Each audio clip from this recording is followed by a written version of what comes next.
በስመ አብ ወወልድ ወመንፈስ ቅዱስ አሐዱ አምላክ አሜን። እምኒ ኣብ ልዕሊ እምኒ ከይተረፈ ክፈርስ እዩ።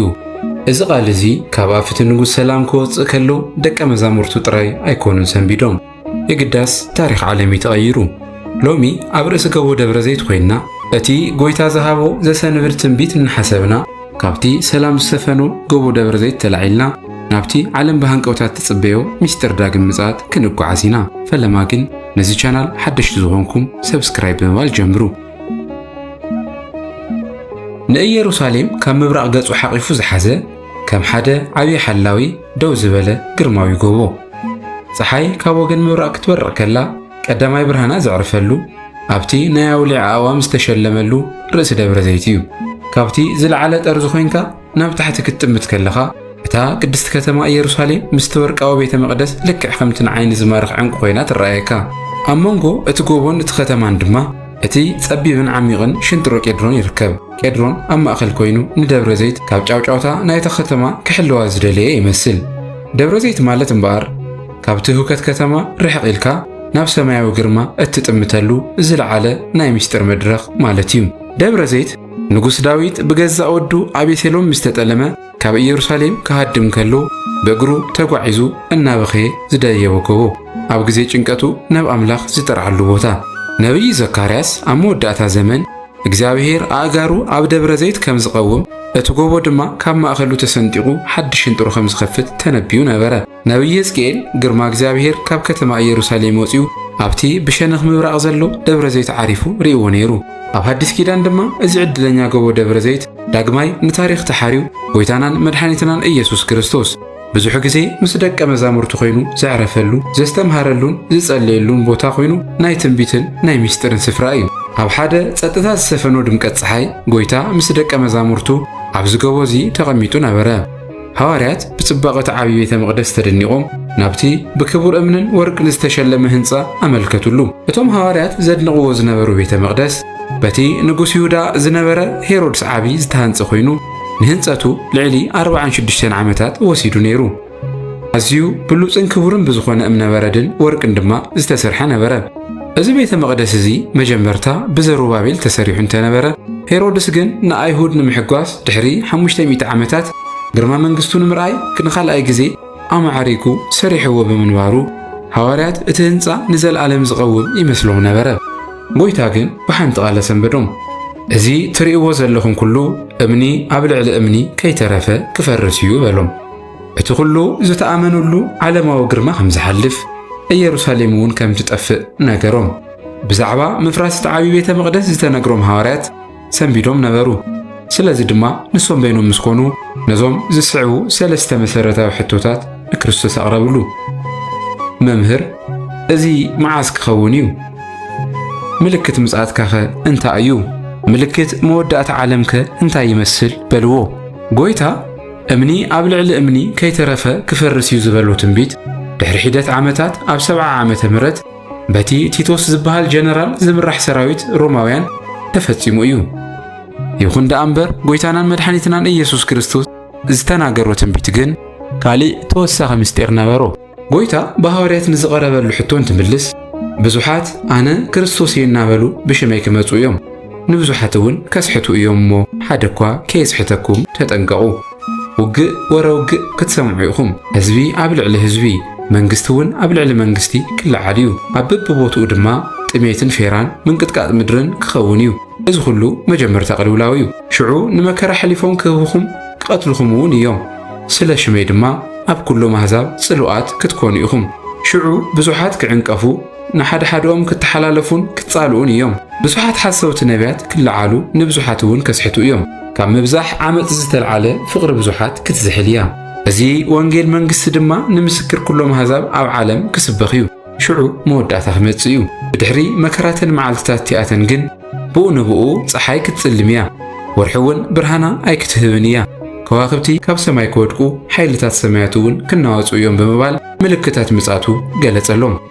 እቲ ዘተ ብሓደ ዓብዪ ምስጢር ተዛዘመ። ክርስቶስ ንደቀ መዛሙርቱ ነታ መዓልቲ እቲኣን ነታ ሰዓት እቲኣን ግን ኣቦይ ጥራይ እምበር መላእኽቲ ሰማይ እኳ እንትኾኑ ወይስ ወዲ ሓደ እኳ ዝፈልጣ የልቦን ብምባል መዓዝ ንዝብል ሕቶኦም ብምምላስ ሐዋርያት ብዛዕባ ሰዓትን መዓልትን እንተሓቱ ጎይታ ግን ብዛዕባ ድልውነትን ንቕሓትን ነገሮም። ጎይታ ኣብ ደብረ ዘይት ኮይኑ ዝሃቦም መልሲ ንዓና ንደቂ 21 ክፍለ ዘመን እውን ዘንቅሕ እዩ። ብዛዕባ ዓመፅ፣ ብዛዕባ ምዝሓል ፍቕሪ፣ ብዛዕባ ውግኣትን ወረውግእን ተዛረበ። እቲ ዝገርም ግን እዚ ኩሉ ዘርኣየና መወዳእታ ክመጽእ እዩ ንምባል ጥራይ ዘይኮነስ ተዳሊኹም ጽንሑ ንምባል እዩ። ሎሚ ኣብ ደብረ ዘይት ደው ኢልካ ንድሕሪት ክትጥምት ከለኻ ዝሓለፈ ጾምካ ብፍቕሪ ዲ ሓሊፉ? ንቕድሚት ክትጥምት ከለኻ ኸ ንብርሃነ ትንሣኤኡን ንዳግም ምጽኣቱን ድልው ዲኻ? ዘፍርሕ መወዳእታ ዓለም ምብጽሑ ዘይኮነስ ከይተዳለና ምጽናሕና እዩ። ኣብ ደብረ ዘይት ኮይኑ ንዓለም ዘጠንቀቐ ጎይታ ሎሚ እውን ኣብ ልብና ኮይኑ ንቕሑ ተዳሊኹም ጽንሑ መምጽእ ሰዓተይ ቀሪቡ ይብለና ኣሎ።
እቲ ኣብ ደብረ ዘይት ኮይኑ ክመጽእ ዝብለና ጎይታ ንሱ እተን ዘመናት ንዝሳቀዩ ዝራህርሀ ንዝተሸገሩ ድማ ተስፋ ዝኾነ መድሓኒት እዩ።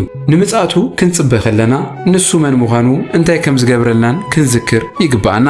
እቲ ን38 ዓመታት ኣብ ዓራት ተኣሲሩ ዝሕግዞ ሰብ ሲኢኑን ዝነበረ ድኹም መጻጉዕ ተንስእ ዓራት ካልዕልካ ኸይድ ኢሉ ናይ ጥዕና ብስራት ዘበሰረ ጎይታ ሎሚ እውን ንዓና ካብቲ ደንዚዙ ዘሎ መንፈሳዊ ድኻምና ተንስኡ ይብለና ኣሎ።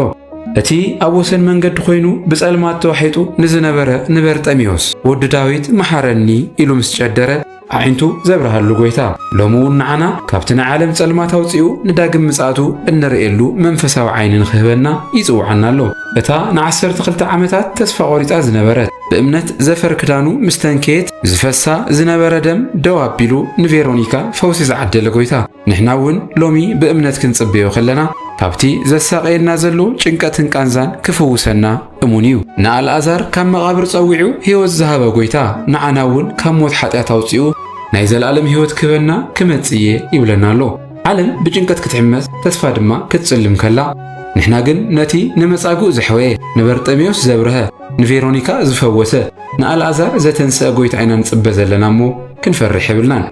ስለዚ ምጽኣቱ ንዓና ናይ ፍርሒ ዘይኮነስ ናይ ተስፋን ናይ ናጽነትን ብስራት እዩ። እዚ ቃል እዚ ንዝተዳለወ ልቢ ሰላም እዩ። ደብረ ዘይት ዝህበና ዓብዪ ትምህርቲ እንተሃልዩ ምጽኣት ጎይታ ብፍርሒ ዘይኮነስ ብተስፋን ብድልውነትን ክንጽበዮ ከም ዘለና እሞ ከመይ ጌርና ንጸበ? ጎይታ ደጋጊሙ ንቕሑ ዝበለሉ ምኽንያት ንልብና ካብቲ ዘደንዘዘ ናይ ዓለም ፍትወትን ሸለልትነትን ምእንቲ ክንሕልዎ እዩ። ንቕሓት ማለት ሎሚ ምጽኣት ከም ዝኾነ ጌርካ ብቅድስና እምበር ማለት እዩ። ምጽባይ ማለት ኣእዳውና ጣሚርና ምጽባይ ኣይኮነን። እቲ ንጉስ ክመጽእ ከሎ ኣብቲ ዝሃበና መክሊት ኣብ ጸጋና ተግሂና ንዝጠመዮ ብልዕና ንዝጸምኦ ስቲና ንዝሓመሙ ድማ በፂሕና ክንጽበዮ ይግባአና። ድልውነት ማለት ፍቕሪ ኣብ ግብሪ ምትርጓሚ እሞ እቲ ንጉስ ቅዱስ እዩ። ናብ ቅዱስ ንጉስ ክንቀርብ ከለና ድማ ዝተሓጽበ ልቢ ክህልወና የድሊ። ንስሐ ማለት ንነፍስና ካብ ቂም፣ ካብ ጽልኢ፣ ካብ ትዕቢት ኣጽሪኻ ንእግዚአብሔር ዝኸውን ቦታ ኣብ ውሽጥና ምድላው ማለት እዩ። ንብዙሓት ሰባት ምጽኣት ዘፍርሕ ክኸውን ይኽእል እዩ። ንኣማኒ ግን ምጽኣት ማለት ምስቲ ዘፍቅሮ ጎይትኡ ዝራኸበሉ ካብ ድኻምን መከራን ዓለም ዝዓርፈሉ ናይ ብርሃን መዓልቲ እዩ። ስለዚ ምጽባይና ብተስፋን ብናፍቆትን ክኸውን ይግባእ። ከምቲ እቶም 10 ደናግል ንምርዓው ክጽበዩ ከለዉ 5 ጥራይ ዘይነጽፍ ዘይቲ ሒዘን ዝተጸበያ ንሕና እውን ኣብ ቀንዴል ህይወትና ናይ እምነትን ናይ ሰናይ ግብርን ዘይቲ ሒዝና ክንጸንሕ ይግባአና። ደብረ ዘይት ናይ መወዳእታ መዕረፊ ዘይኮነስ ናይቲ ዘለዓለማዊ ጉዕዞ መበገሲ መድረኽ እዩ። ጎይታ ካብ ዝገቦ እዚ ናብ ሰማይ ዓሪጉ ድሕሪ ሕደት ግዜ ድማ ደቀ መዛሙርቱ ኣብቲ ቦታ ደው ኢሎም ናብ ሰማይ ክጥምቱ ከለዉ መላእኽቲ መጺኦም እዚ ካባኹም ናብ ሰማይ ዝዓረገ ኢየሱስ ልክዕ ከምቲ ክዓርግ ከሎ ዝረኣኽምዎ ከምኡ ገይሩ ክመጽእ እዩ ብምባል ናይ ዳግም ምጽኣቱ ተስፋ ኣበሰርዎም። እምበኣር እቲ ኣብ ብሉይ ኪዳን ብንጉስ ዳዊት ዝተረግጸ ብነቢያት ዝተተነበየ ብጎይታ ድማ ናይ ምስጢር መድረኽ ዝኾነ ደብረ ዘይት ሎሚ ንዓና ናይ ልብና መገዲ ክኸውን ይግባእ። ዓለም ብህውከትን ብውግእን ክትናወፅ ከላ ናብቲ ሰላማዊ ጎቦ ደብረ ዘይት ንመለስ። ፍቕሪ ክትስሕል ከላ ነቲ ኣብኡ ዝፈሰሰ ናይ ጸሎትን ናይ ንቕሓትን ርሃፅ ነስተንትን። መወዳእቲ ዓለም ንዘይተዳለወ ልቢ ጸልማት ክኸውን ከሎ ንዝነቕሐን ብተስፋ ንዝጽበን ክርስቲያን ግን ወጋሕታ እዩ። እቲ ንመጻጉዕ ዘተንስአ ንበርጠሜዎስ ዘብርሀ ንኣልዓዛር ካብ መቓብር ዝጸውዐ ቃለ ሕይወት ሎሚ ንዓና እውን ካብ ድቃት ሸለልትነት የውፃና። ከምቲ ሐዋርያ ዮሐንስ ኣብ ፍጻሜ ናይቲ ራእዩ ዝበሎ ንሕና እውን ብምሉእ እምነትን ናፍቆትን ከምዚ ንበል ኣሜን። ጎይታና ኢየሱስ ቀልጢፍካ ምጻእ። ናይቲ ኣብ ደብረ ዘይት ትምህርቲ ዝሃበ ኣብ ጌቴሰማኒ ዝጸለየ ካብኡ ድማ ብግርማ ዝዓረገ ጎይታ ሰላሙን በረከቱን ይዓድለና። ምጽኣቱ ናይ ድሕነትን ናይ ተሓጓስን ይግበረልና። አሜን። ማራናታ። ጎይታና ኢየሱስ ቀልጢፍካ ምጻእ። ስብሐት ለእግዚአብሔር።